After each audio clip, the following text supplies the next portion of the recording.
Hello, friends, and welcome to the Nintendjibs podcast, the podcast where we talk about Nintendo games both new and old. I am your host, Connor, and here I am joined by my always other perpetual host, Brayden. Hello. Hello. How are you, Brayden? Man, I am doing good. I am really glad to be back recording after our little summer break that we took, which is basically just scheduling conflicts. More or less. And little break is a bit of a misnomer too, but yeah, it was relaxing. Absolutely. Not to have to worry about talking about video games, but simply get to play them. Really, it was different. It was different, not to be taking notes along the way. Right. But yeah, it really was nice, and like I said, I'm just stoked to be back here with you in our cramped little closet. We love it. What have you been playing this summer, Brayden? I feel like I've been playing a lot. A couple big titles are, like Mario Golf and what we're going to be talking about today. Mm-hmm. Skyward Sword came out. It's been a busy summer, Nintendo-wise. For sure. And so, sorry, we were slacking a little bit. E3 came and went too, and there's a lot to look forward to on the horizon as well. Mm-hmm. We'll have a lot to talk about in the coming months. No yeah, doubt. That was a weird direct that we got there. The 2021, E3 direct. Lots and lots of interesting new titles, but none that quite, shook the gaming sphere, I feel like. You know what I mean? There was no Metroid Prime 4. But Metroid Dread. Metroid Dread was skipping 4 straight to 5. Yeah. As it were. But they announced so many games in the coming months, soon. We got WarioWare, we got Metroid, we got Shin Megami Tensei.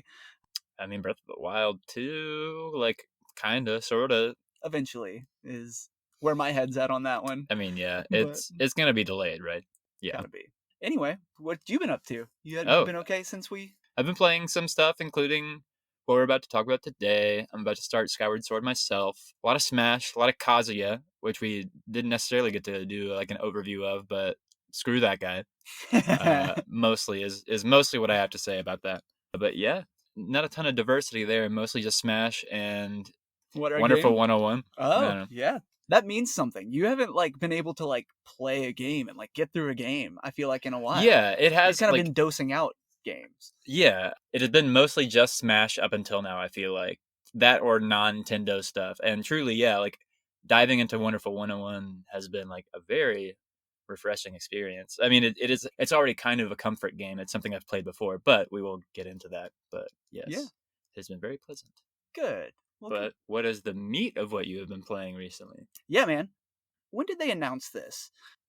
Was it even the direct that we got the Pyra and Mithra reveal on? It's been a while. Sure. And it was one of Nintendo's big directs where they announced a bunch of different games. And I just recall kind of just a flash of a trailer. But ever since then, I was pretty interested because they also announced it pretty closely to Monster Hunter Rise. That's true, yeah, I do remember that. Which is, in the same franchise as Monster Hunter Stories 2, which is the game that we're going to be discussing today. I think I've managed to not say the title yet. Monster Hunter Stories 2, : The Wings of Ruin, which shouldn't mean much to you. It didn't mean much to me. When it gets to the storyline, it makes some sense. Yeah, I've been playing that. I actually did finish it, and I have a lot to say about it. I was pleasantly surprised with what they managed to put together. Now, we've talked about Monster Hunter on the show recently, and it's not the same kind of Monster Hunter game, correct? That is absolutely correct, and is almost the entire point of the game. It's Monster Hunter's spin-off. Well, that's important to note. It's kind of Monster Hunter's first major spin-off, as it were. Monster Hunter, not to steal your explanation, but Monster Hunter largely being a real-time action RPG with an emphasis on the action components. Yes. This is the first time that it has ever gone turn-based. This is a turn-based Monster Hunter game. Absolutely. And I truly do want to say that it's the first Monster Hunter game with non-traditional Monster Hunter gameplay. Yes. Any sort of spin-off truly of the Monster Hunter game. I think maybe there was a Palico game, maybe for mobile or something. Maybe. That sounds... but this is the first major published departure from the traditional Monster Hunter formula, which is a pretty big deal. Yeah, and it is worth reiterating, this is Monster Hunter Stories 2.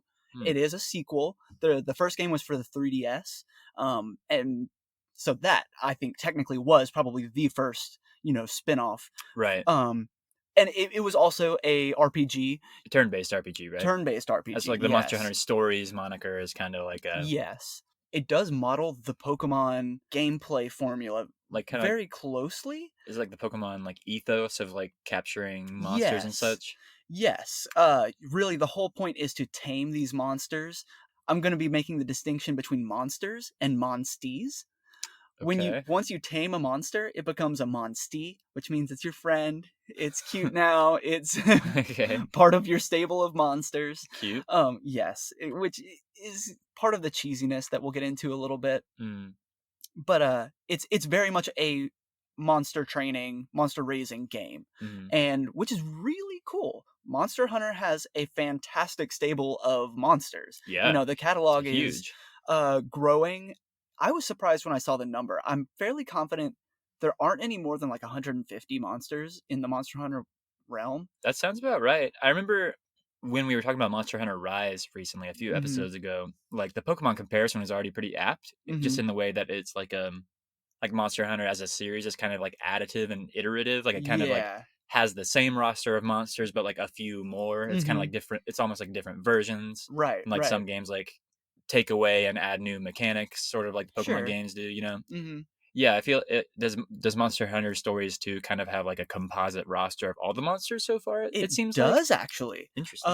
I am far from a Monster Hunter expert. I hopped on with like Monster Hunter 4 Mhm. Ultimate, somewhere around there. And so like I have not seen all the monsters that are out there, but I do feel like I'm starting to have Familiarize yourself? have a more complete picture of all of them. I think there were about 130 to 40 monsters. There is a Monstipedia.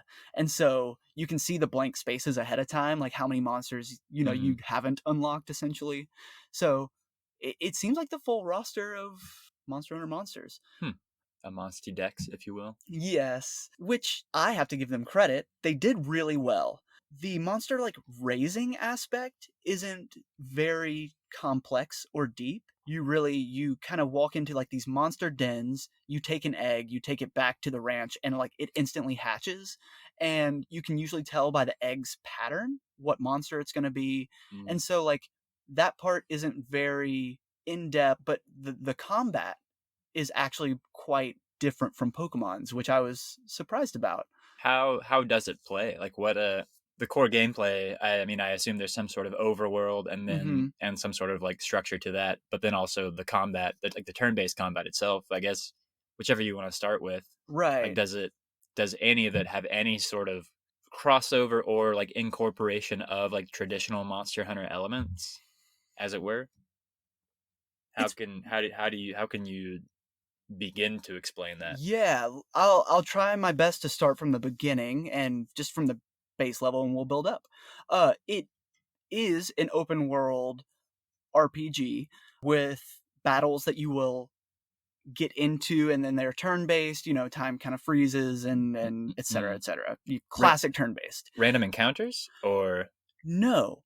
It feels a lot like Pokemon Sword and Shield in that it is a 3D world. You are from a third person view, you have your 3D modeled character. Everybody's gorgeous, by the way. The colors are gorgeous, the models are gorgeous. It's really nice.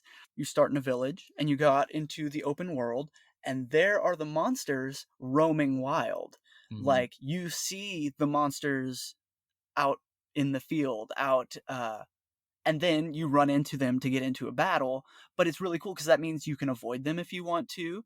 It's not random. You know what Mhm. monsters you're up against, and you can strategize appropriately. So it is kind of like the world design. It's I mean, if there's like a hub village, I assume, and then you Hmm. go out into the world, and then the monsters being just kind of there. Like that sounds pretty textbook Monster Hunter so far. Like you can engage them if you want or not, It but is, rather than like run up and smack them, you engage in a battle with them. yeah. And when you put it like that, it is. But it definitely, they do a great job of bringing the world to life Mm. because there's lots of monsters on the field at once. Like Right. there is a Rathian next to a Lagombi next to, well, No, that was I was awful. about to say Wow, I am so your sorry. your familiarization I is am not quite there rewinding yet. there because that is two totally different biomes. Your internal Um, Monstepedia needs some work. but like all the monsters are there Sure. together, and they are randomized. You know, you won't see the same monsters in the same locations each time, and so it feels like a big open world and something that like Pokemon Sword and Shield kind of attempted with the wild areas, Mm. but it didn't. Those never quite rang true for me. I Sure. don't know. They Yeah. they felt very artificial and static, and Monster Hunter did a great job of making the world feel dynamic while you're moving through it. The core gameplay loop kind of is you're moving from village to village, Okay. doing favors, usually slaying a couple monsters that are causing trouble for that particular village, Mm. and then they entrust you with the secret to move you to the next village. Sure. It's the story is not deep or um necessarily even engaging, but the That's characters are all fun and interesting. huh. That sounds Dragon Quest esque to me. I'm pretty sure like most Dragon Quest games are kind of like collect the 8 crystals from the 8 kingdoms and Mm-hmm. defeat the big bad evil, but it's more about like all the characters are like super fun and Uh-huh. engaging and interesting, and like the party is what makes Right, like right. the story interesting. But I will Uh-huh. say that that's interesting to hear from a game called Monster Hunter Stories Mm-hmm. that the plot itself is not like. But again, I guess again for Monster Hunter games, traditionally the plot isn't necessarily the most uh Inspiring. yeah, inspiring, drawing, engaging Yeah. aspect of the game. So I guess that is maybe to be expected. I will give it credit. Like, it's not about a MacGuffin. It's not go Okay. collect the 5 scrolls or anything like that. Okay, but is it about every 100 years the ancient elder dragon attacks the village and the 100-year mark is coming and we must prepare, the village is in danger. There have been signs of the dragon Yeah. appearing and there's a malice, a rage, an infection of some sort going There, across the monsters. and it's Because that's even a something little we better talked than about at that. Monster Hunter Rise too. Yes, yes. That Literally is the just same thing. Is tell me what. no, actually, I think Huh. it's It's the Monstie it's a infection. well, so let's get into the Wings of Ruin. Oh boy. You are a default character. So far so good. I am Insert, engaged. yes, insert your character Tell here. me about this There's a template. there's a decent character creator, blah blah blah. And your grandpa was a great monster trainer, Absolutely. monster rider. I'm sorry, they are Monstie riders. Rider. Yeah, yeah, I guess Is it? so. Okay. Monstie rider. Sure. And the Rathalos. There's Hmm. always been like one great Rathalos that has protected this village, and your grandfather was best friends with it, and it perished like protecting him in the village, Oh, etc. Now you are a young man or a woman and coming of age, and you a meet young little this. cardboard cutout. Yes, precisely. You meet this Wyverian girl. Wyverians are like a race apparently that have frequented the Monster Hunter series. Uh, They're humanoid. They're like you may not notice the difference.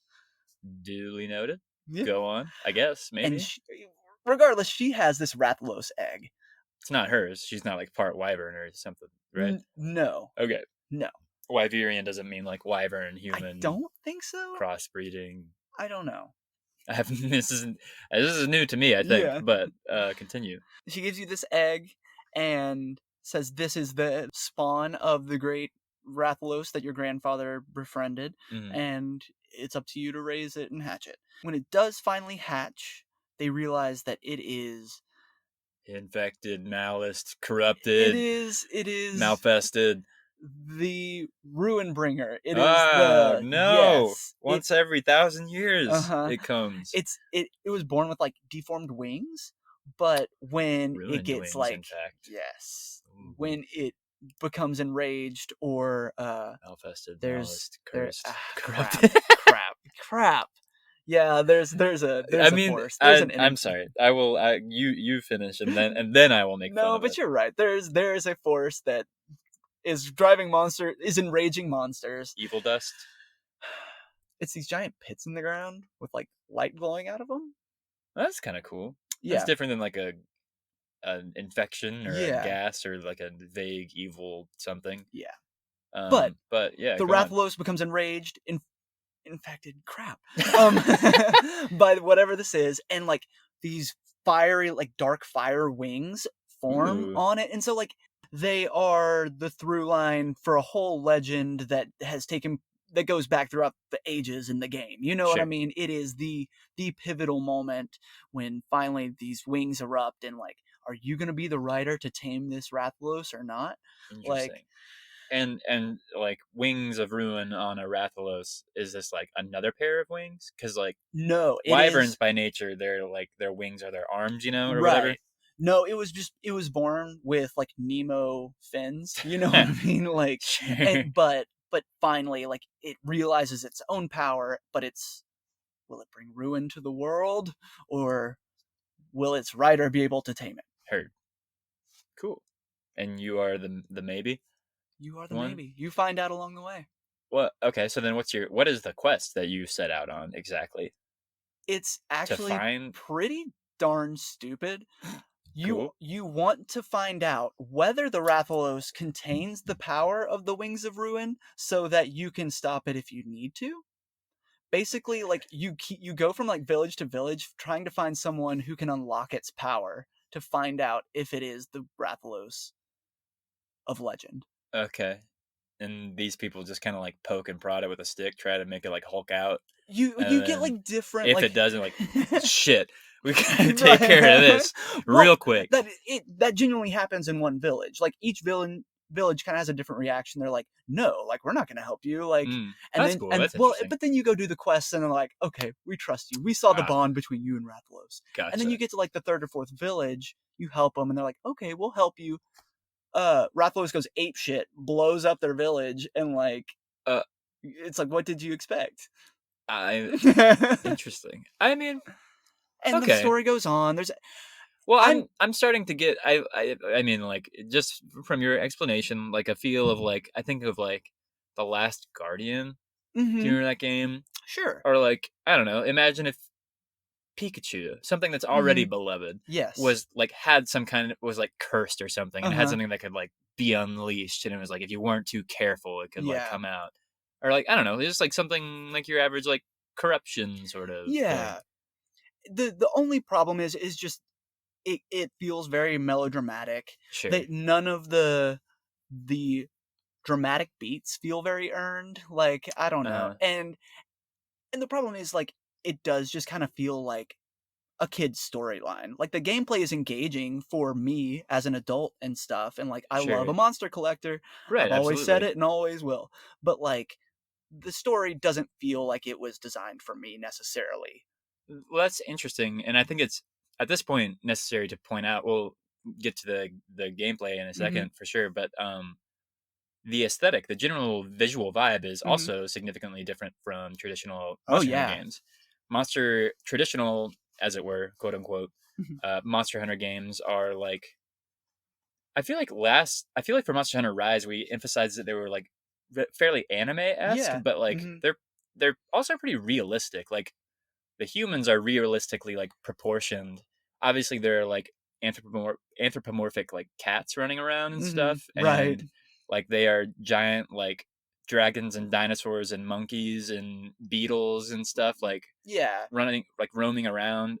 But like for all intents and purposes, like these are monsters that like look realistic and Mhm. like generally look like they could be plopped into like a real world and like Yeah. be plausible. Like they look like they're out of Jurassic Park for the Sure. most part. Sure. That's Like a good. plausible monster designs for the most part. Mhm. Um, but for Monster Hunter stories, the stories I feel like kind of also comes across as like a storybook Yeah. aesthetic, right? You are really getting close to the heart of this thing here. Yes. I will say Wings of Ruin looks a little more mature and a little more grounded than Mhm. like I remember the first one. The first Mhm. one I remember, and it's been a while since I looked at it since it was like announced basically. Yeah. It like looked a little kiddier, and I think the graphical fidelity of the 3DS lended it more that way, that it Mhm. like looks a little more like pop-up book-y and a little Yeah, for brighter. sure. Like that I'm sure they leaned into that 3D Yeah, oh yeah, especially with the feature. 3D effect for sure.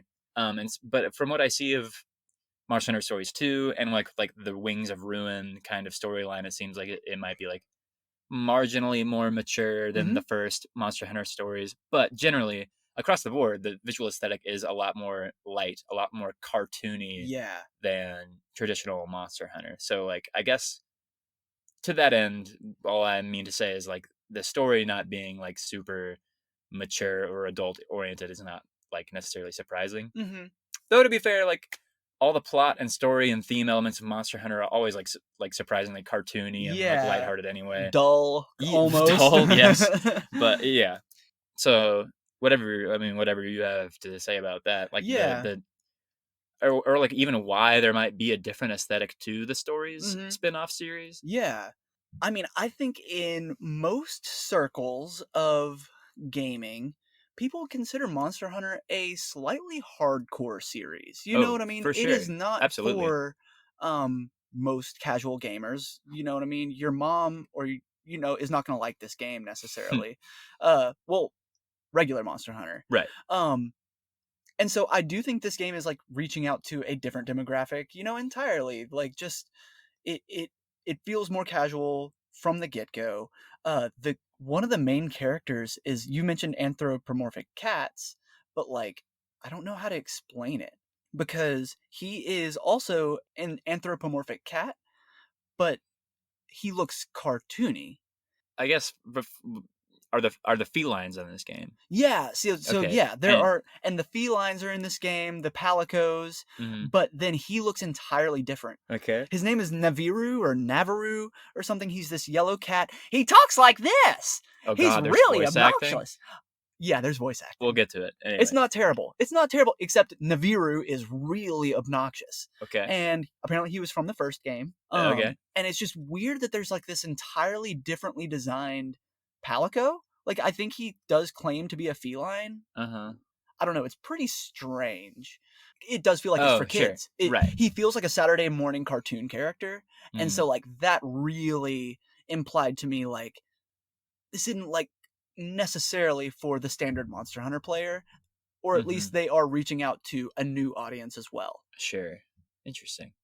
I see this as like the kids of the Monster Hunter players Right. being like, that monster's cool, and then like, here, play Monster Hunter Stories. You'll like this. Yeah, like Monster Hunter being like a hardcore gamer experience Hmm. for like I don't know, the grown-ups, Yeah, whatever. yeah, whatever. But yeah, I mean, and this can transition into the gameplay, like what makes playing it simpler or easier to understand. Like, I mean, I don't know. It's interesting because Pokemon has become such a complex beast. Hmm. Like as far as like hardcore Pokemon, Yeah. like it's Pokemon and Smash Bros. There are games that are like exist as like great equalizers. Like there's like casual, they're open to casual players and meant for casual players, but there's always like a hardcore scene to it, you know. Yeah, of course. So like what makes Monster Hunter Stories appeal to a broader audience? Mhm. Because turn-based RPGs can be somewhat like exclusive, I guess, just Mhm. in terms of outreach.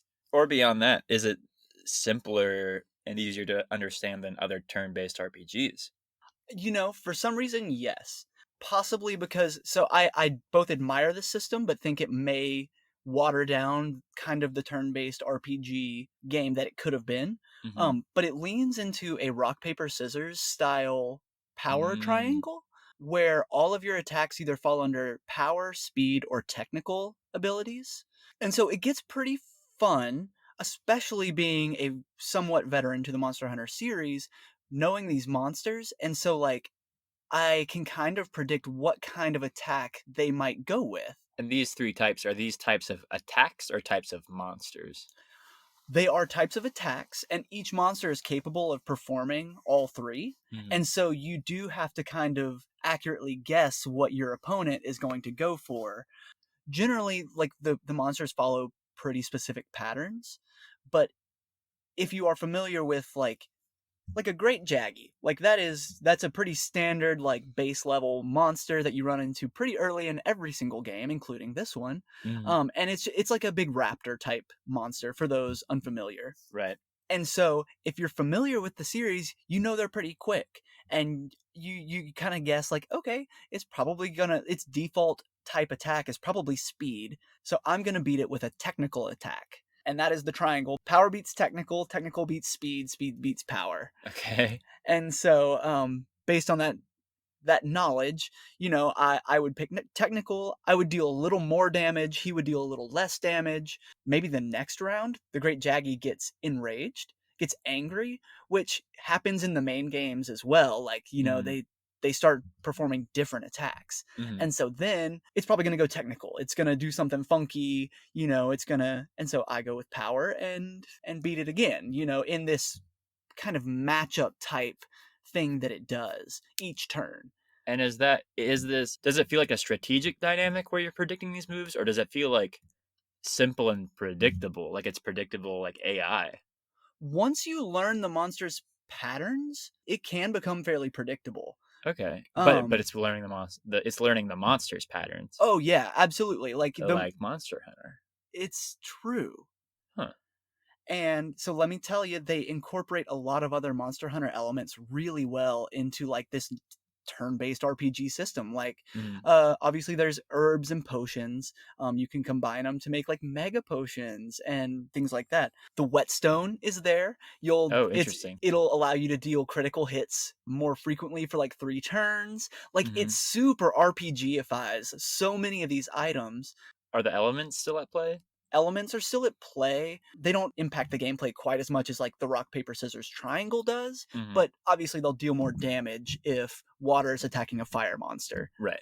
And is your character? So you said whetstones, and your character is using like a weapon, Mm-hmm. one of the normal weapons from the games, like Yes, they the are. vast array. It is a vast array of weapons that you forge using the parts from monsters that you defeat. Mm-hmm. Nice. True to Monster Hunter tradition. The battle system is interesting in that you are mostly only controlling your own character. You don't necessarily control the attacks of your partner monster, but you do have a party of 6 monsters that you can rotate out pretty easily. Like, you can change your monster once per turn. And so, like, if your opponent monster becomes enraged and you need to change from a power leaning monster to a speed leaning monster, Mm-hmm. you swap them out, and then, you have the upper hand again. But you are kind of trusting that the monster is going to attack the way you want it to, because like I said, you only are choosing your own attack. Sure. Interesting. Another power dynamic at play is whether you are using a sharp object, a blunt object, or a piercing object, which are like bows. Mm-hmm. For sharp objects, there are sword and shield and great swords. For blunts, there are hammers and hunting horns. And then for piercing, there are bows and arrows and gun lances. No regular lance? No regular lance. Weird. Yeah, Huh. And no bow gun. no Just bow the bow? gun, just That's bow and interesting. then gun lance. I feel like those are both kind of like big staples. Yeah, some of the weapons look a little bit like they would lean into kind of other categories, but Sure. functionally they fall into like those kind of 6 categories, I guess. Mm-hmm. And so, each monster also has weaknesses depending on what weapon you're using. Mm-hmm. It all just feels incredibly true to the Monster Hunter experience that like I've played elsewhere, but now is RPG form. Mm-hmm. And it sounds like, I mean, you could say simplified, but also like streamlined and kind of distilled, Yeah, sort of, too, yes, to because fit into a turn based format. yes, after every battle, you get like materials from the monsters, Mm-hmm. and you go back to town and you make your armor and your weapons, and then you're better and stronger, Mm-hmm. and rinse and repeat. It's the Monster Hunter gameplay loop, but in a monster collecting sort of way. And are there like, so the Monster Hunter games have like the Elder Dragons? Are there like legendaries, quote unquote? Are there like one of a kind ones that you have to like be careful not to accidentally slay? Yeah. How does capturing work, I guess, in that I regard? I was Yes, I've been looking forward to explaining this one as well. It's very interesting. So yes, there are the quote unquote legendary monsters, the elder dragons. Those are mostly like post game and stuff like that. Mm-hmm. But early on in the game, like, you'll be walking around and you'll see this, like, this is in one of the first areas, but you'll see a tigrex sleeping. And if you get close to it, Naviru, your annoying cat partner, goes, That's a royal monster. No wonder my whiskers are tingling. You should be careful before you fight that one. And so, like, if you go fight it, you're going to get your ass whipped. I went back several chapters later, and managed to capture it. It's interesting, they do tease you with Is that more the powerful monsters. is that the only Tigrex? No. Okay. Uh, and interesting later on in the game, like, Tigrex were just wandering in the wild, so it made that Sure. royal Tigrex feel a little arbitrary. Whatever. Not a major complaint. Mm. But the capturing system is interesting in that, like, that's the wrong word for it. You're essentially stealing eggs from monsters' nests Oh, right, you and did say that. hatching the eggs. That's interesting. Yeah, so you are infiltrating these monster dens. They are randomly generated across the world map. Mhm. They appear as like rock piles, but when you go in, it's then like kind of a sub dungeon of sorts, semi randomized. You'll see repeat areas, but you don't know what you're going to get going in. And so you navigate it. It's usually pretty quick, just a couple minutes long. Maybe some wild monsters, maybe not. And then you get to the end. It's a big circular area with a nest in the middle. More times than not, you'll have to fight a monster, but once you do, you get to pick an egg. That is also randomized. It's like an item pile in like a Monster Hunter game, you know what I mean? You just kind of press A and something pops out. Uh-huh. All the eggs for different monsters are uniquely patterned, but like, so you'll pick one egg up, and if you don't like it, you can pick another one, but that first one's gone, Mm. and there are an unknown amount of eggs in this nest. So Interesting. basically, it's kind of just randomizing the monster's stats while you're choosing an egg. The eggs do change too. So, like, So the den isn't unique. It's not like you're infiltrating like a Rathalos den and there's going to be Rathalos eggs in the den. Uh, that is correct, unless in a battle with a monster, you make it retreat, which is a very specific kind of status you can create. Then a monster den will appear after that battle with just that monster's eggs in it. Interesting. Okay. So you can just kind of wander the overworld and walk into random monster dens and steal their eggs, go back and hatch them and just see what you get. Or if in battle, basically the best way to do it is hit them with a paintball that induces retreat. Classic. Yep, classic. Well, paintball, a dung bomb. No, paintball. Paintball? Okay, interesting. Yeah, which is interesting. Mm. Um, but incorporation of familiar items. Sure. Uh, and that will, for the next 3 turns, if you defeat it in the next 3 turns, that will induce retreat, and then you can enter a Rathalos nest in that given example. Mm. But I don't know. I'm fairly fascinated with the creative minds behind it, because I do think they managed to uh transfer a lot of really good Monster Hunter elements to this RPG format that it still felt like it rang true. Mm. And while a totally different genre, it felt kind of right. Like, you know what I mean? Being able to Sure. just like blitz through these monsters rather than only be able to fight 30 or 40 at a time per game, kind of. You know what I mean? I saw like every single monster I'm familiar with plus more. There was no Zenogre theme when I did finally encounter a Zenogre. I'm sorry. But Yucky. Do monsters have their own themes? no. Ooh, but that's a good one. Every single monstie has its own signature attack with like a 30-second cutscene attached. And it's so freaking cool. That is genuinely one of the highlights of finding a new monster, is to see what its like special attack is. Mm. It calls it the kinship attack. Like you build up a partnership throughout battles, then you can unleash this special attack called the Right. kinship skill. And each monster has its own. It's super cool. I've uploaded a couple to the Instagram, so you know what I mean. Go check out the Rathalos, I believe, and the Nargacuga. I believe those are the 2 that I've uploaded. Like even like the Aptonoth? Is that the herbivore? Yeah. There are a handful of monsters that you can't actually tame.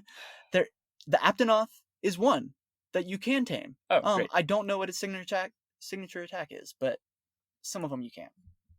Gotta catch them all, huh? I know, including some of like the smaller monsters, like the Jaggy.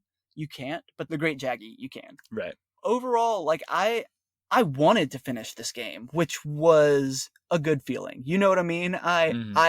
I looked forward to continuing to playing this game, and like I really did get caught up in the grind of trying to find new monsters and like stronger monsters. I'm confident I took longer in each area than I was supposed to.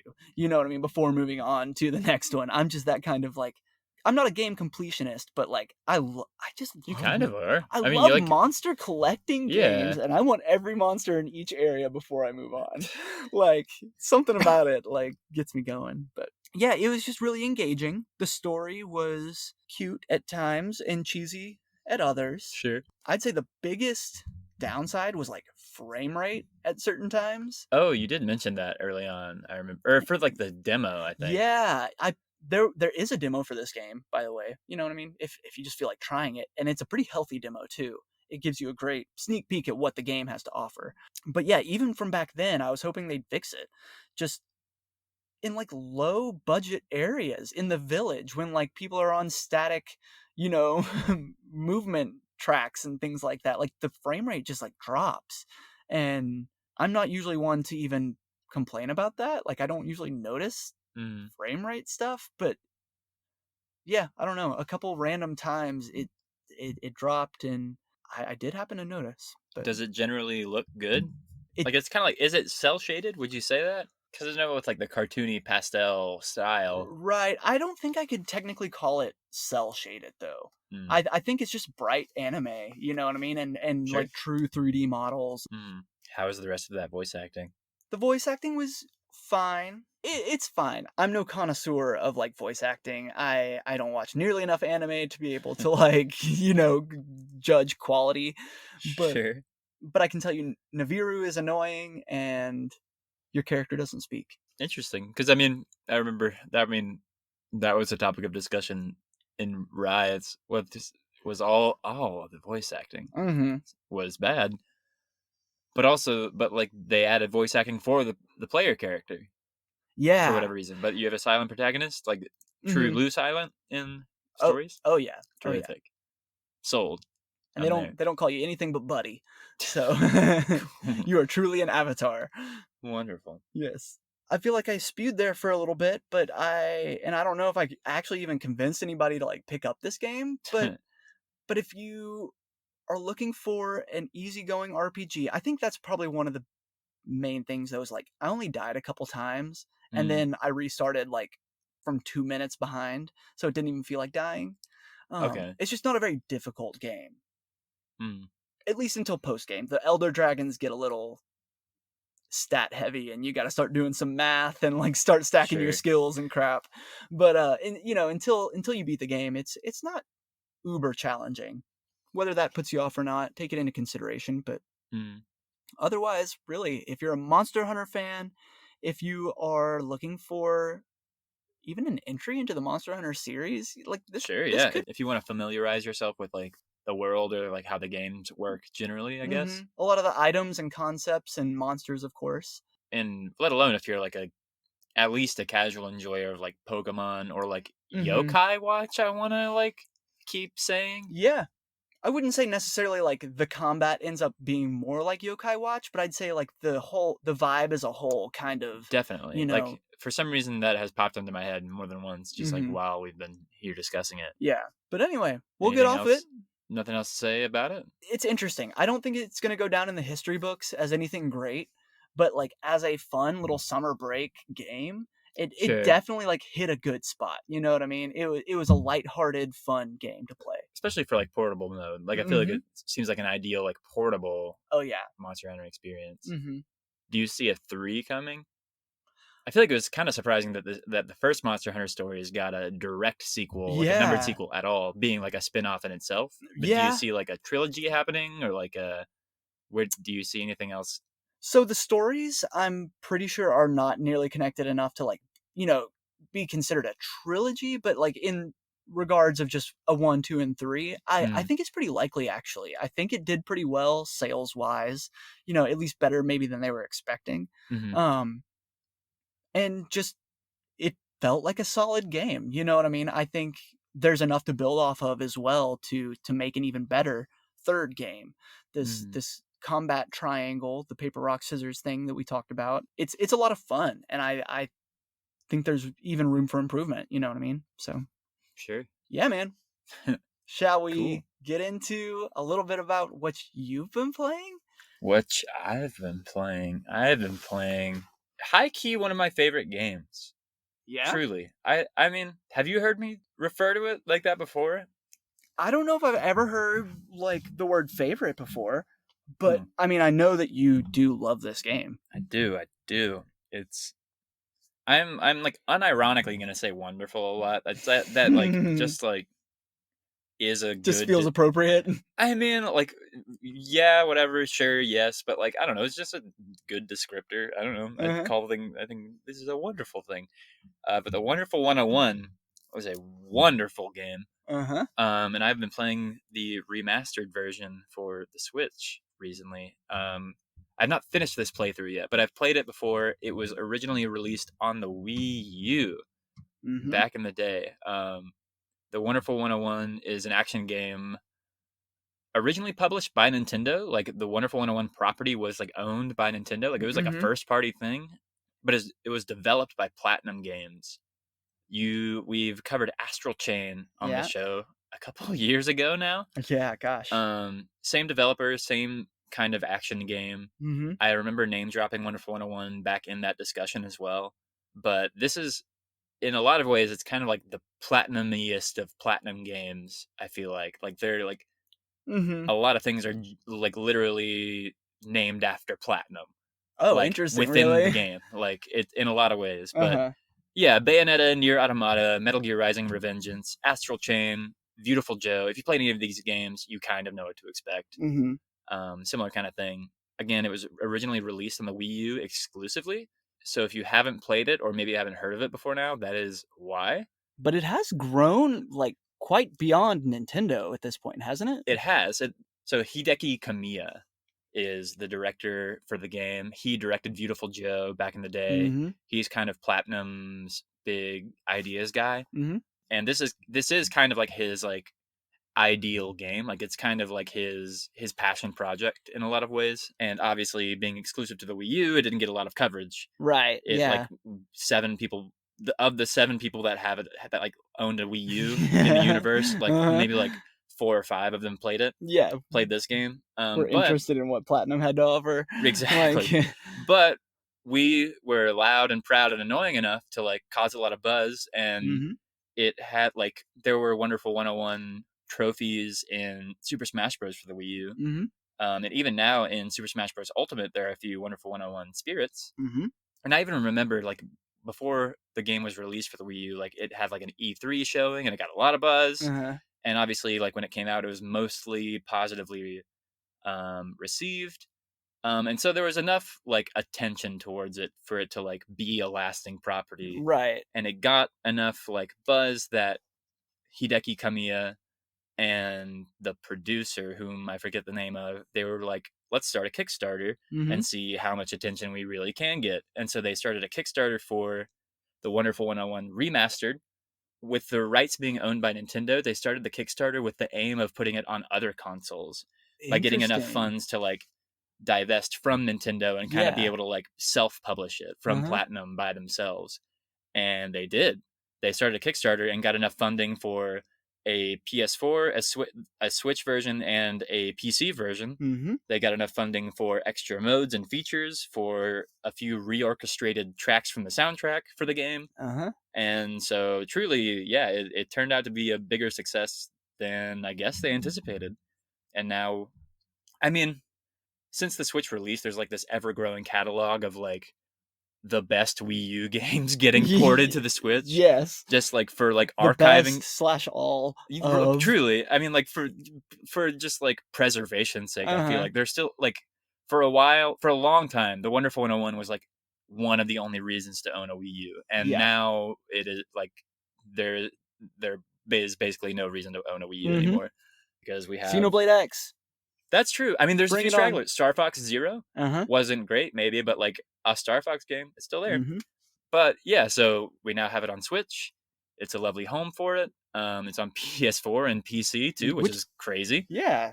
And good. Yeah, and wonderful, yes, Ha! as it were. But the main thing, obviously, with a remastered version and with a Kickstarter with like different features and stuff, there's a few differences between the original Wii U and these new multi-platform versions. But before I get into like gameplay or story or anything, I mean, the main thing is like the Wii U version was built for the Wii U. Uh-huh. The Wii U had the tablet controller with a Right. screen on it, and it is built for that. So like right off the bat, the Wonderful 101 has like this weird. It works. They make it work as best as it can, Mm-hmm. but it has like this weird split screen feature. Like Oh. there is a sub screen that is perpetually on screen that you can like kind Wow. of like close out and bring up, like kind of like a mini menu Uh-huh. that is just always there. Yeah. But you can make go away like with the press of a button. It's just like it's a little inorganic compared to Mm-hmm. like having the separate screen on you, but it is there. An interesting artifact, an interesting but necessary artifact left over from it being a Wii U exclusive, because in practice it was a very practical, like effective use of the two screens. Like it was Right. very innovative, but it That's a kind pretty key gameplay function, right? oh, That you absolutely use the pad for. I know we'll get in. I imagine you'll get into it, but right. It absolutely is, and like I mean, with the necessity of bringing this otherwise like amazing game to modern platforms and modern audiences, I mean, like it's just kind of a necessary sacrifice, a mm-hmm. necessary adaptation to kind of like push through or get over, Right. kind of, or adapt to. I don't know. It's just And all interesting. these Wii U games have had to in some form or fashion, Right, absolutely. but this game I think is one that, requires a little bit of a more obtuse solution, perhaps. for certain.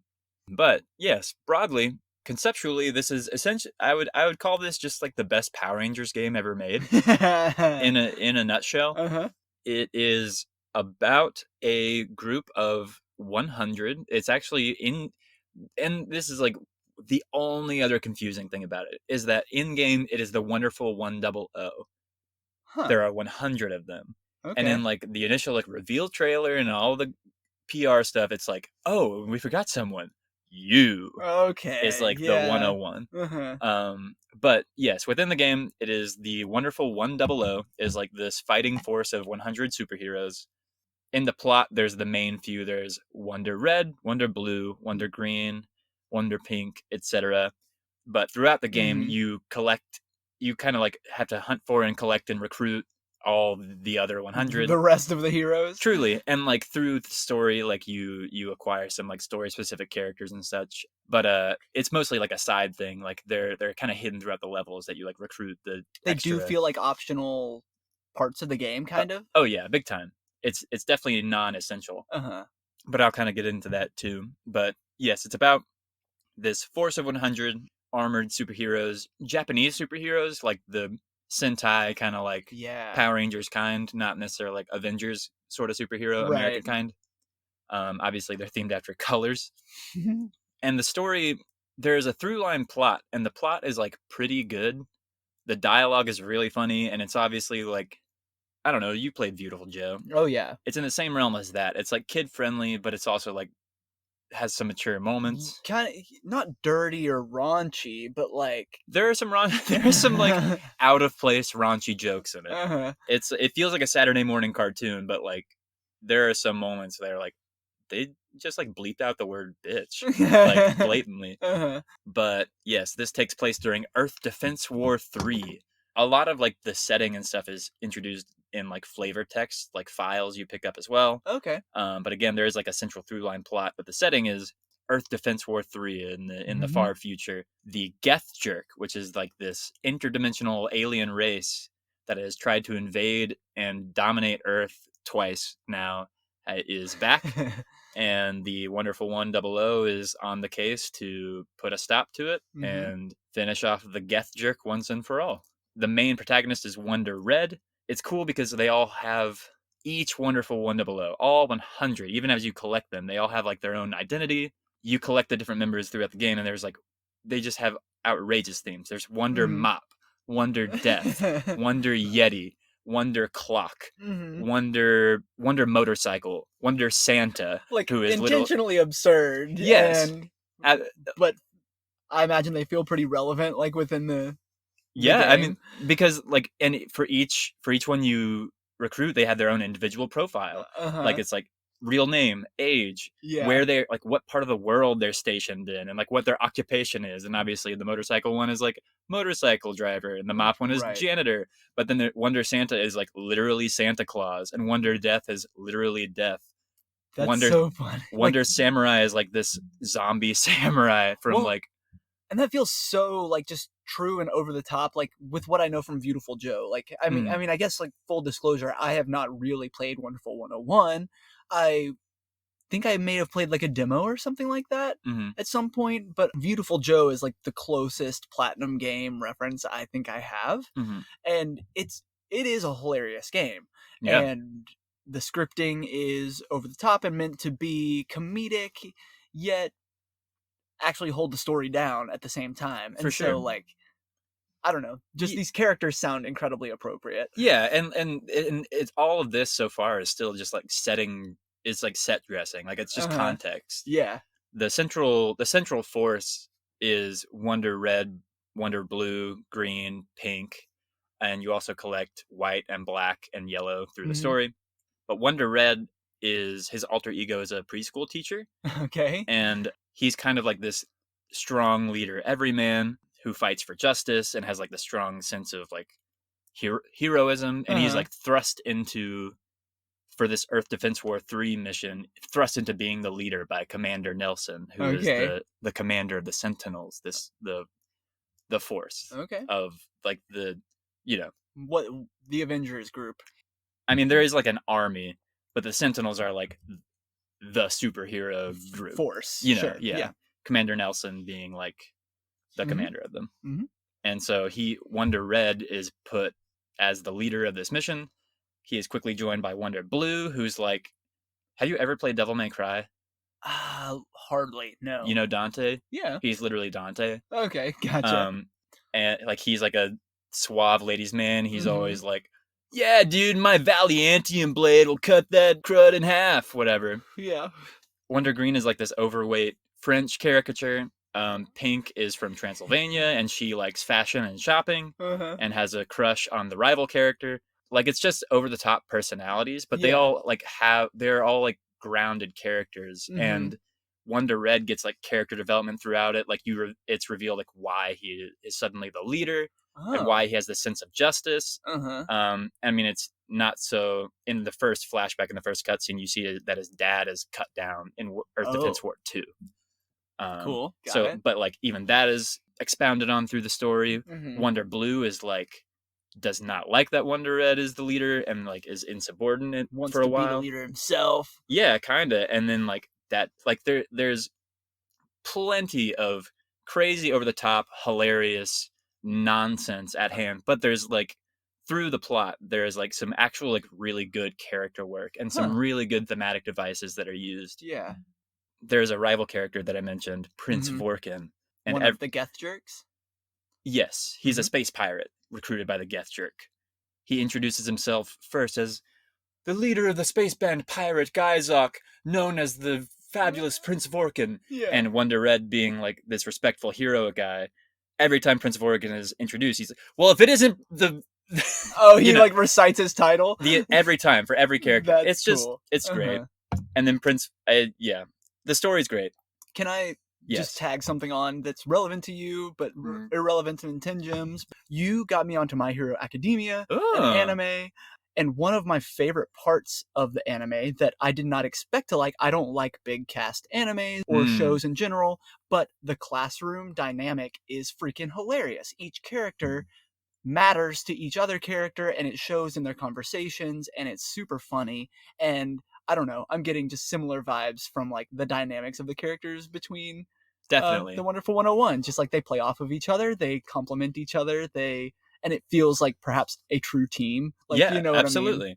Yeah, all the characters chime in every once in a while. Uh-huh. Obviously, the main cast grows like a little big with red, blue, green, pink, white, black, yellow. Uh-huh. It's mostly about red and blue, Mhm. but they all like chime in with their own little lines, and they all have like pastiche personalities. Like, Green is always ripping on Blue for being a failed ladies' man, and then Blue every single time is like, stick a baguette in it, Bordeaux. Yeah, You yeah. know, it's yes, all characters are relevant and they all have their time to shine. Yes. Um, and the way that the story progresses, like you start with just red, blue joins quickly, then green within the first chapter, then Mhm. in chapter 2, pink, and then in chapter 3, yellow, and so Mhm. on and so forth. Kind of like you build up this team, and like when we get to the gameplay, this like assortment of abilities. Yeah.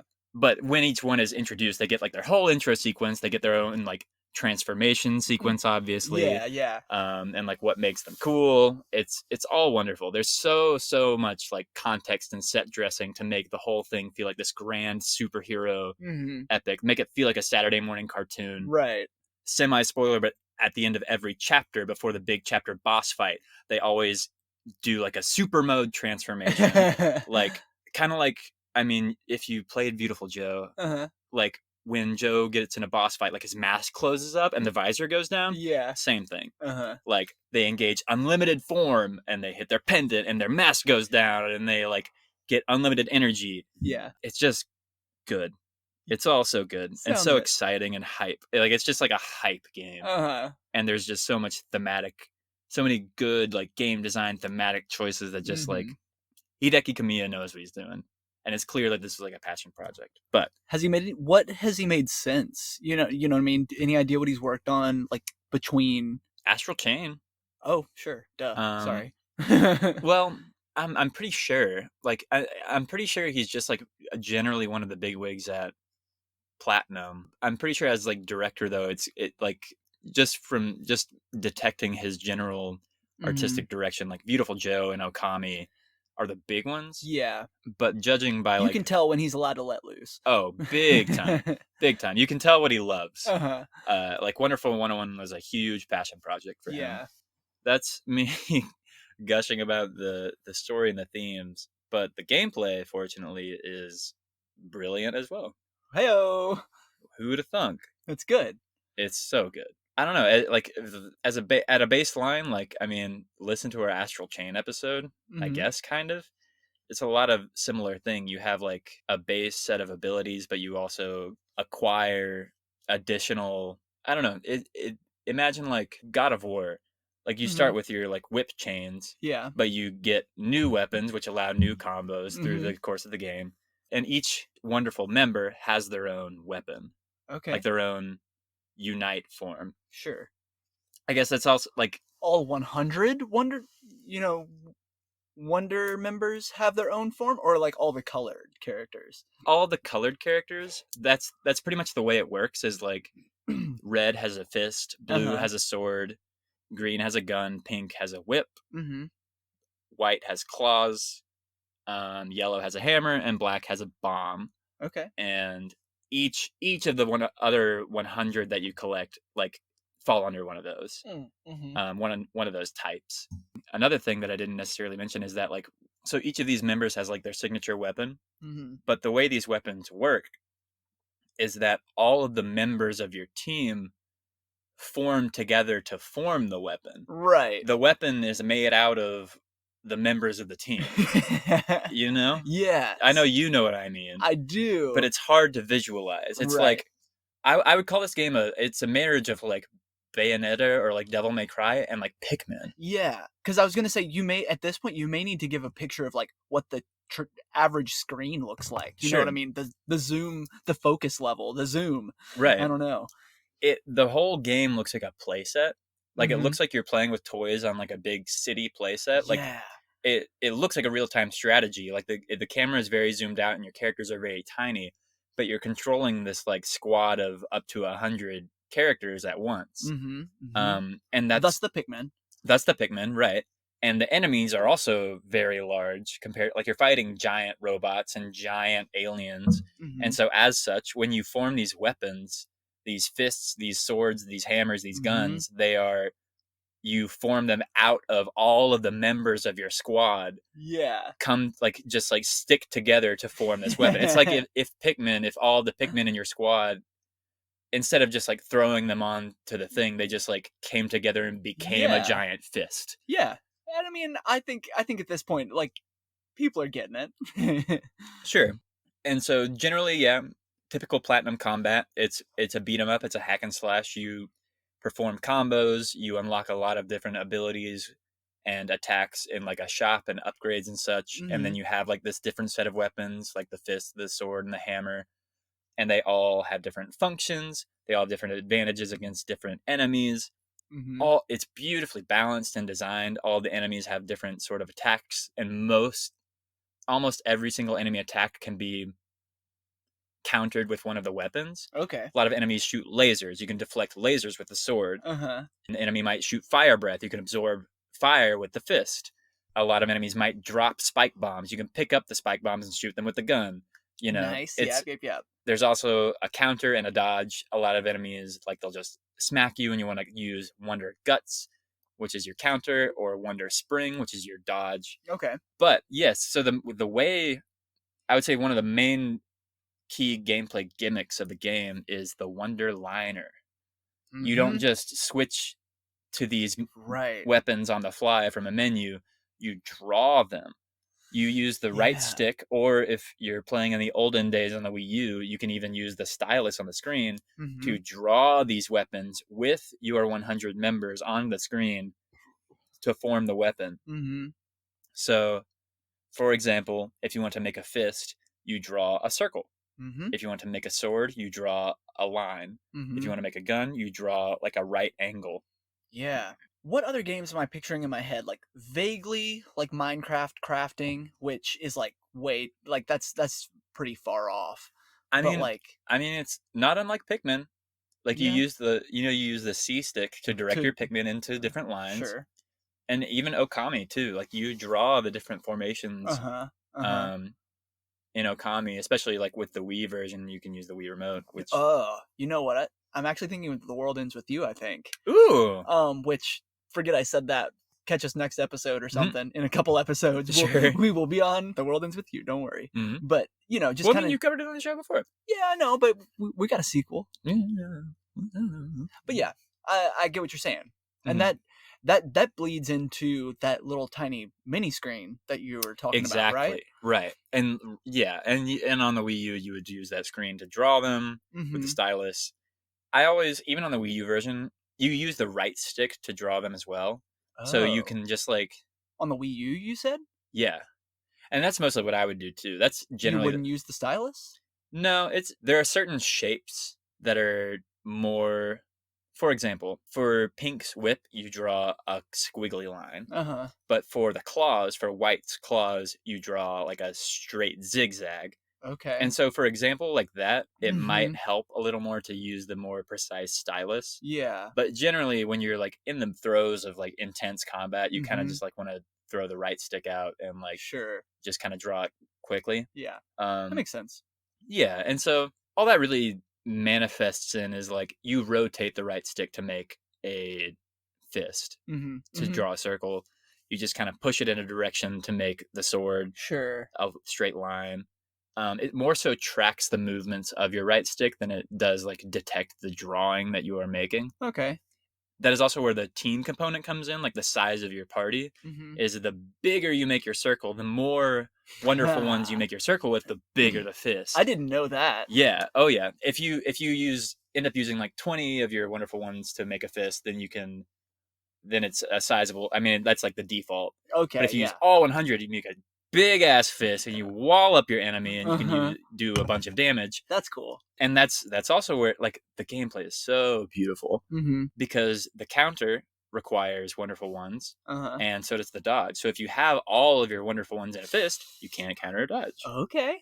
There's also this team attack function. You can send all of your wonderful ones to attack an enemy and to like latch on. Some enemies are bigger than others. Each enemy has a different threshold, but if a certain amount of wonderful ones are attached to them, they become stunned, Okay. and then you can like lock onto them and like start to Ugh, juggle them. sounds so good. It's amazing. But and so Pikmin is an apt comparison. It's like the only accurate comparison I feel like for I this know it kind kind of of gameplay. sucks that that's the only comparison Yeah, I'll say that because I like don't want to reduce it to like just people thinking like Pikmin and Wonderful 101 like they're the same or two sides of the same coin because they're I mean, hell, if somebody wants to make more games like this, by all means, please. Like, I mean, that's why they wanted this game remade. There's nothing like it. uh-huh, You know, right. it's so unique and so elegant in the way that it's designed. Mm-hmm. And I mean, that's kind of like So you do have like a leader character. You have whichever form you've taken last, whether it's fist or gun or sword. Mm-hmm. Like that's the wonderful one that's like the leader for the moment. Right. Okay. But your entire party is following you, Sure. and those they can get damaged. They can't die, but they can get knocked out. Okay. If like if you're circling an enemy and your party is trailing you and some of your party gets hit by an attack, they will be like knocked out for like 5 seconds or so. They'll Yeah. just Yeah. be like Yeah. stunned. And then, I mean, you can't use them for that. Mm-hmm.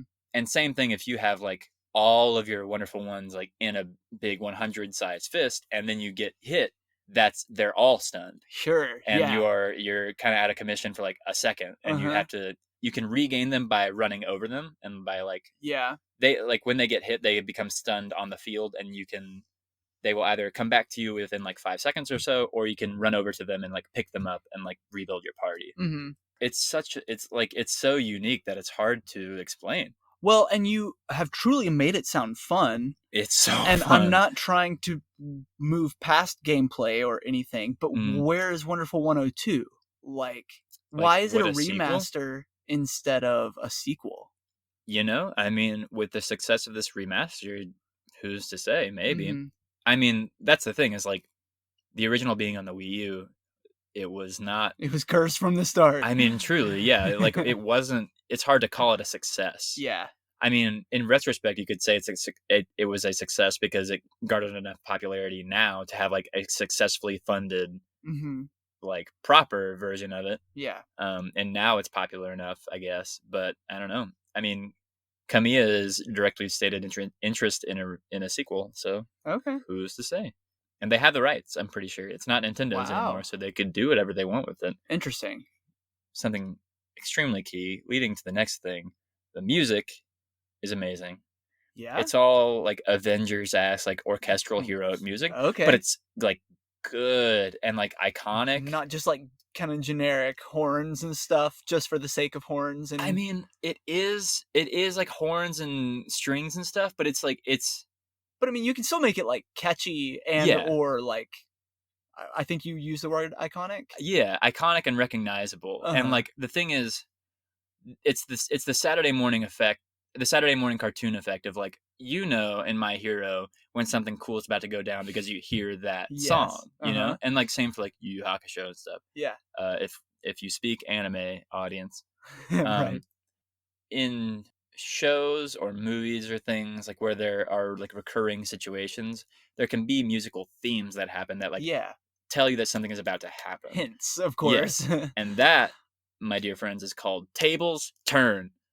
There's a track in the Wonderful 101 soundtrack called Tables Turn, and it's there's 8 or 9 chapters in the game. They're divided into 3 segments. Okay. There's 2, like an act 1 and an act 2 that are like levels, and then the third act is the boss. Cool. And the whole third act is the boss. The bosses are insane, like entire act affairs. Yeah. Like multi-phase, multi-mechanic. Like they'll introduce a whole new mechanic for each boss. Like is it frustrating in that the boss is a whole act, or like where if you like die and you have to start all over, you know what I mean?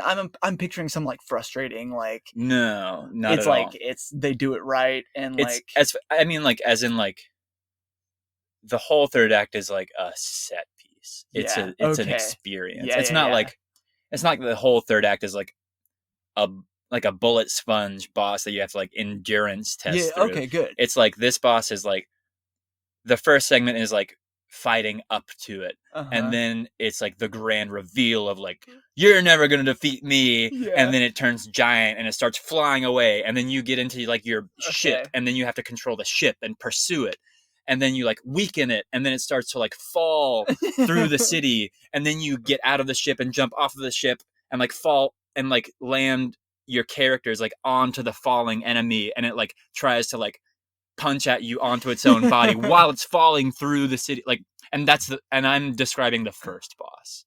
I'm describing the first boss. I kind of want to like go segment through segment, like my favorite encounter in the game, but I will, but I'm getting beside the point. Tables Turn, the musical cue, is in the third act, at the end of the third act, when you have that advantage point. on the boss. Ooh. When you are on the boss falling through the city and you're like finally getting to it, pummeling on it, that's when Tables Turn plays. And so much so, and side note, sort of, tangent note, this remaster, the Kickstarter, one of the stretch goals was that they would re-orchestrate and re-record a few of the tracks. Yeah.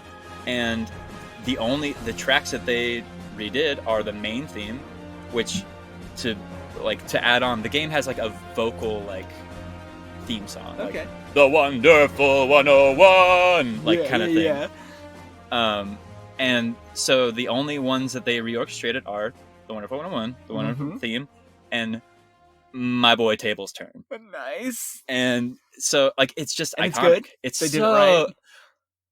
I'm thinking Zinogre theme here. We had a music lesson last time. They mixed it up a little bit. Is the new Tables Turn?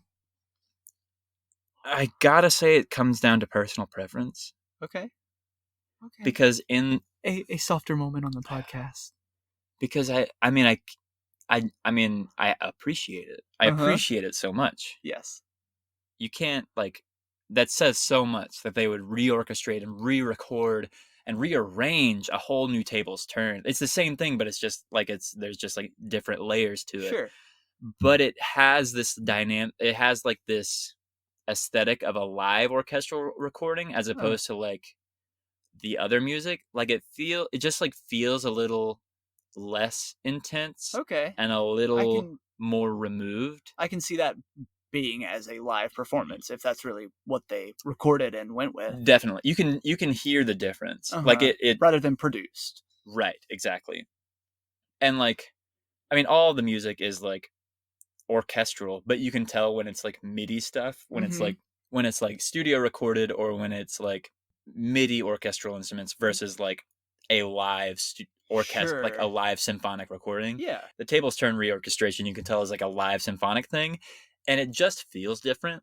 It is cool. It's like a cool tribute. It's like a really, really cool tribute from the game. But the only problem is that it replaces the original in the game. Right. You can't hear the original. Right. And I wish it was an option to change it back to the original. Again, great arrangement, wonderful, it's terrific, but it hits a little different. Yeah. But Tables Turn, and anybody that's played the game knows what the hell I'm talking about. That's like when like shit is going down. Yeah, man. It's so sick. No, I want to know. It's so well, and I will indulge, and I'll keep gushing, and I'll get to that. But something I meant to say earlier too, with like the Wonder Below versus Wonderful 101 dynamic, is something that they do too with the music. To talk about the music, which is, I think this is why I originally brought it up, is that there is a version of the theme song that's Wonderful 100, and then there's one at the end of it that is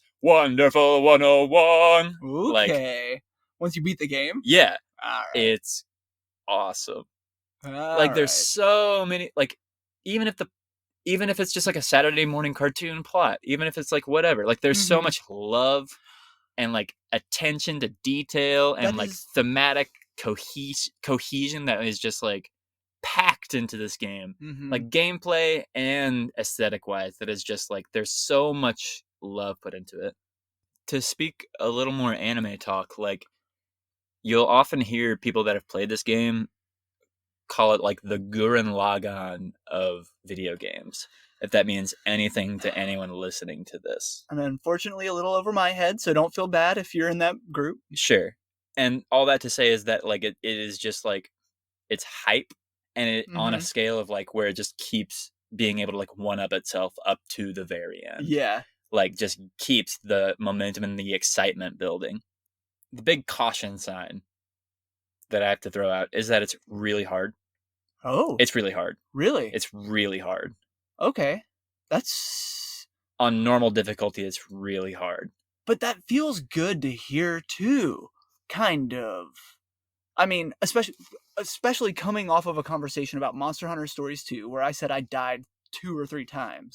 Like, there's something good about that, you know what I mean? Like, it's accessible, and like I didn't waste time or feel frustrated or anything. But by the same token, like there's such a reward to overcoming a difficult level or a difficult even game system entirely. You Sure. know what I mean? And it's a game system. Like everything I've described, like drawing the different Yeah, weapons. in time Yeah. to Oh, like both attack an enemy and then block or counter what they have coming. Like, yeah, that exactly. sounds like a And like and I remember talking about this with Astral Chain. Like there's so many different weapons and they do so many different things and have so many different functions that it gets really overwhelming. mm-hmm. They all have like their own like different combos and stuff too. Yeah. It can be really overwhelming. Huh. And the game doesn't do a great job at explaining a lot of the things that it does. Interesting. Like that flame absorbing thing and the laser reflecting thing, like, is maybe mentioned once, if not at all. Yeah. And it's kind of something like it's this will sound elitist, but this is kind of like just the way that you play platinum games generally Uh-huh. is the first playthrough is for experimenting and experiencing. Uh-huh. It's for viewing the story and for like getting a feel for all of the mechanics. Mm-hmm. And then your second playthrough of the whole game is like, all right, time to play the game. Yeah. We know what's coming. We know like what's It's going. combo time, baby. Pretty much. I mean, truly, yeah. Like, I mean, because the game throws so many new concepts at you, like pretty swiftly. Uh-huh. Like with each level and with each. You can finally get a groove going. Like, Yeah. And I mentioned those vehicle sections, like even outside of like the boss chapters, like there are a lot of like random like vehicle sections that are like there's like a Star Fox tribute. There's huh. like kind of like a Dig Dug tribute. Like Wow. there's just like a lot of like random new mechanics thrown at you, like pretty Uh-huh. and it can be kind of jarring. Yeah. It can feel kind of unfair a lot of the Hmm. time, like with how much it like how little it might explain and how much it might expect you to adapt on the fly. That Yeah. it might not feel super organic or super fun, Uh-huh. but it is like mostly intentional. Okay.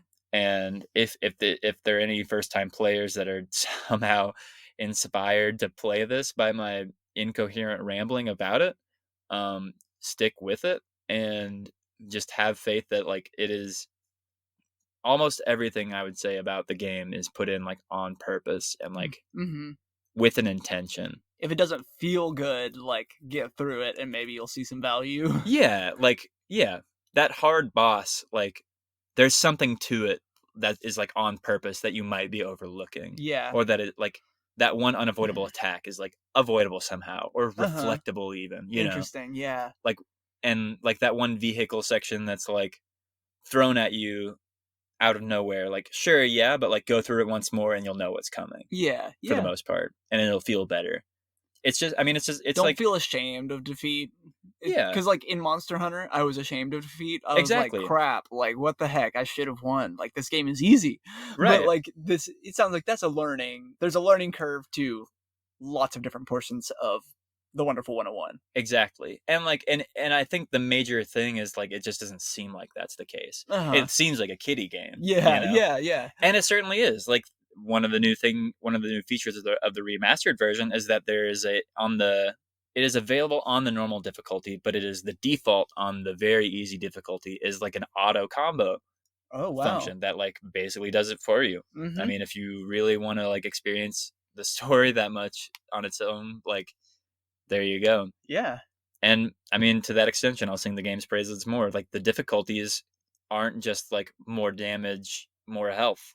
It's like Really? they change like harder enemies first. The enemies are more aggressive. Uh-huh. Something I didn't mention about the Wonder Liner when you are drawing your weapons is Uh-huh. time slows down. Okay. Time Good. slows down so you Sure. can draw your thing. Seems appropriate. For sure, in an instant, but on very hard, it does not. Ah, that's so cool. It's awesome. It's so good. Have you ever done that? I can't do it yet. Uh-huh. I want to I have not finished my remastered playthrough, Uh-huh. but I want to play it again after I'm done and like kind of like go for the best rank, which Yeah.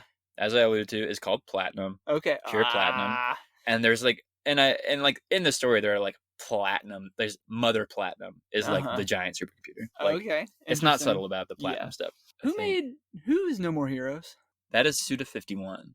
Okay. That is a visionary of a different kind. Yeah. Ooh man, but No More Heroes 3 is Yeah, coming it's around the right corner. up. I'm gonna Shred freak it. suit. Oh, I'm gonna love that thing.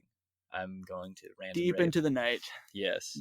Okay. Just to illustrate the hypeness Mm-hmm. at work here. Yeah. This is my personal favorite encounter in the game. It continues to one up itself. This is like chapter 4 or 5. There's like 9, and of course the ending is just like the best thing ever. But in the third act of this chapter, you are in a volcano. Uh-huh. This has been a fire level. It's a volcano level through the Yeah. first 2 acts, and you get to where you are going. It's like the statue that you're trying to like find. It's a super reactor. Okay. You're trying to defend the 4 super reactors of Earth or whatever, Yeah. and you make it to this one. Uh-huh. It starts with a giant enemy robot taking hold of it and grabbing it and plucking it from the rock and flowing down like this lava river with it. Okay. And you are on the statue and you fight this giant robot while you are both flowing down the river. Uh-huh. And this is kind of a retread of a previous fight. Okay. Like one of the earlier chapter ones, you fight the same kind of like huge giant robot that's like a big threat. Uh-huh. And this time it's a little easier because you know all of its maneuvers already, and this is just like priming you for what's coming. So you fight this giant robot as like your Wonderful 100 team, defending the statue. It's attacking the statue and you, and you're Okay. protecting the statue, deflecting its attacks, Mm-hmm. reflecting its lasers, absorbing its flames, Mm-hmm. and you defeat it, and then you disable it, and you climb up its arm into the giant robot, into the cockpit, Okay. and you clear out the inside of the robot of all like the Gethtrick minions and like the pilot. And so you take control of the robot in like this vehicle section, and you are inside this robot. You are controlling it, walking through the volcano, like you're escaping the volcano, and you're marching through the lava. And it's teaching you the controls. You like use the stick to move. You press the shoulder buttons to evade. You can punch with each of the shoulder buttons too, and you have like this like finisher uppercut. And you're marching through the lava, like fighting off like other enemies, like Sure. other giant enemies, like, and you're just like kind of pounding them, things that have given you trouble before, but you're in a giant robot now. That's cool. Fun. But this is priming you for like when you get through this lava river and you see an even gianter robot, and who is piloting it? None other than the brother of an enemy that you defeated before. Ooh. And he knuckles up in his own giant robot, and then that whole lava river marching part where you were piloting this robot was priming you for a Punch-Out tribute. Oh my gosh. Where you seriously? Yeah, it's like a fully fledged Punch-Out like mini game, like Punch-Out, and like completely with like it's not even subtle. Like it has a health bar, but you like clear a health bar and it gets like knocked out. Yeah. And like your little robot buddy does like a countdown for it. Oh my gosh. It's amazing. Oh, and I might add, you knock out the robot, and then you board into that robot of its arm, and then you fight the brother of that other enemy that you fought before, who's basically like he's like a twin, like he's like you're fighting him again, basically, but you're better now because you know all the attacks. Of course, you're better, and so you fight him off, you kill the brother, and then you get the heck out of Dodge. You, in your original giant robot, you grab onto like the commander's ship, like the team ship, with the statue in tow, and you fly out of the volcano. But the other giant robot's still in pursuit, and then Tables Turn plays, and then in like a Space Harrier kind of like Star Foxy section, as you're flying out of the volcano as it's erupting, lava wall behind you, enemy giant robot flying after you, throwing punches and throwing rocks and stuff. You are flying out of the volcano towards the camera, avoiding stuff. Tables Turn is playing. And then that is the end of it. You fly out of the mouth of the volcano, it erupts, and the enemy robot gets caught up in the eruption. And then the Wonderful 101 theme, the Wonderful 100 theme plays. And that is the end of the encounter. And that's just one of the bosses. That's mid game. Yeah. You can keep all that in if you want. I'm truly just rambling and I mean, I'll gushing. snip it. Like, sure. the point will get across 100%. We need that in there. Okay. But it's like this is just an exciting game. It is a lovable game. It can be frustrating to play if you're expecting a casual experience, but that's what the easier difficulties are for. That sure is interesting. What was the design choice behind making normal a difficult experience? You know what I mean? Like, I mean, I would say if you've played any of Platinum's games before, you kind of know what to expect. okay. Mm-hmm. I mean, that's like it. Sure, it's not like any other game in a lot of ways, but it's still just like a beat 'em up. It's a Mm-hmm. hack and slash. Yeah, yeah, There's yeah. counters and dodges, and Right. there's all that at play. I don't know, man. I appreciate you letting me go off Well, about this sure. game. But what I just it kills me. Like, what's next for the Wonderful 101? Like, I don't need. I haven't played the game, so I don't need a 102 yet. You I know what I do. mean? But I mean, yeah, if they can like manage to one up on it, Wonderful 101 up on it in a way that is like cohesive and not cheap and like yeah. makes sense, Do you but think also it's out there? Like, is this a peak game for what it is? You know what I mean? And leave it alone. I think it's an absolute gem. I think it can be left alone. I wish it got more recognition than it has. Mm-hmm. But all I know is that I have read that like Kamiya has expressed interest in a sequel. Mm-hmm. Like I'm sure he has ideas if it were possible to pan out, like if like the budget and resources were there, because I'm pretty sure that's the only reason this came to be is because like Nintendo gave him the resources to like, and they published it themselves on the Wii U. Like Right. it was a Right. Nintendo first party game for the most part, Mm-hmm. and then now it's become like its own thing. I mean, if it can get a sequel, by all means, I welcome it. I think it's Noted. possible. I don't know, man. It's something special. Man, I gotta play this game. I wish I didn't have a backlog 10 million years long. Yeah, me too. I'm sad to. I want to replay it, but I gotta play Skyward Sword Yeah, Skyward Sword came out. or something else. I don't know. We'll see. I love this game. It's a Mhm. great one. I want to recommend it. I recommend anybody try it, and I feel like it's got to be like now that it's even on like Steam, like Mhm. it's got to be part of like some big Steam sale at some point. Like give it a shot, give it a I'm try, especially if you like Bayonetta or like anything yeah. like that. I'm pretty confident. Like when it first came out, it was only like $40, something like that. I might be wrong, but like you said, even digitally, like I bet you could find it cheaper. I bet at GameStop it's pretty cheap at this point. Mm-hmm. I do think the remastered version was like released at like kind of a budget price. Yeah, yeah. Mm. Which is credit to Platinum for doing that because Yeah, Nintendo, absolutely. if it was Nintendo doing it, it would have been $60. Yep. Um, I mean, yeah. Even if you're not a Nintendo gamer, like PS4, PC, like give this thing a shot. yeah. It is a one of a kind game. It's not the kind of game that comes around a lot Mm-hmm. at all. It like I don't know. It's been 7 or 8 years and we still haven't seen anything like it. Uh-huh. Yeah, I was gonna say if you like it'll feel familiar, but if you want to try something new, Mm-hmm. just a different kind of game. Yeah. That with familiar concepts, of course. But And if you're a hack and slash or beat 'em up fan and you think like you got it mastered, give this a shot and you will find that you were wrong. yeah, and hit us up. I want to know Yeah. if Connor just sucks or if really normal, can lead to some butt kicking.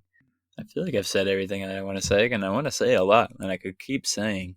I think you got around it pretty good, and I don't know if we'll talk about it again, but if I ever get to playing it, like maybe we'll bring it back up, and Yeah. who knows? Maybe in a year's time, you're gonna be like, I love Wonderful 101 so much. We're gonna And talk I about it again. undoubtedly will be. I'm already looking forward to our year in review, just so I can talk about it some more. Yay, boy! Oh boy. All right, you want to get us out of here? Sure. Yeah. Thank you everybody for listening to our show and tuning in and listening to my rambling and to Mine too. Braden's too. His like cohesive explanation of this robust game, and then my like fanboying over this other thing. Be sure to like us on Facebook, follow us on Instagram, and subscribe to us on all your favorite podcast platforms, Spotify and the like. Plus YouTube Even YouTube even, if you so desire. And just to point it out, don't know if we'll keep doing it, but we have been broadcasting live on Instagram throughout this recording, so just a little extra nudge to follow us on Instagram. Yeah, you might get some bonus footage if you so desire. Yeah. That's all we got for you this time. My name is Connor. And I am Braden. And this has been the Nintendo Gems Podcast. Thanks for tuning in. We appreciate it.